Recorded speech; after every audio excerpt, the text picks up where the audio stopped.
முடக்குவாதத்தில் நிறைய வகைகள் இருக்கிறத பார்க்குறோம். ரொமட்டாய்டு ஆர்த்ரைட்டிஸ்ன்னு நம்ம சொல்லக்கூடிய வழக்கமான முடக்குவாதம், கவுட் ஆர்த்ரைட்டிஸ்ன்னு சொல்லக்கூடிய உடலில் இருக்கக்கூடிய உப்புச்சத்துக்களுடைய அளவு மூட்டுகளில் தங்க ஆரம்பிக்கும் போது ஏற்படுகின்ற முடக்குவாதம், reactive arthritis, juvenile arthritis, ankylosing spondylosis, psoriatic arthritis, லூப்பஸ்ன்னு சொல்லி கிட்டத்தட்ட 64 வகையான முடக்குவாத நோய்கள் இருக்கிறத பார்க்கணும்.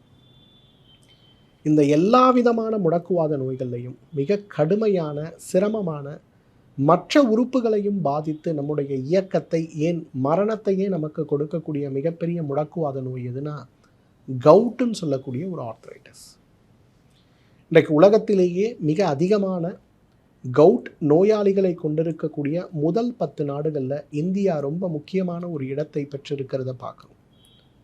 கடந்த 50 வருடங்களாக உணவில் நாம் கொண்டு வந்திருக்கக்கூடிய மாற்றம், அதாவது அதிகமான சைவ உணவுகளை தவிர்த்து அசைவ உணவுகளை கலாச்சாரமாகவே சாப்பிடுகின்ற ஒரு வழக்கம். இன்றைக்கு மிகப்பெரிய அளவில் கவுட் ஆர்த்ரைட்டிஸ் நோயாளிகள் இருக்கக்கூடிய ஒரு சமூகமாக நாம் மாறிக்கொண்டிருப்பதற்கு முதலாவது காரணமாக இருக்கிறத பார்க்கணும்.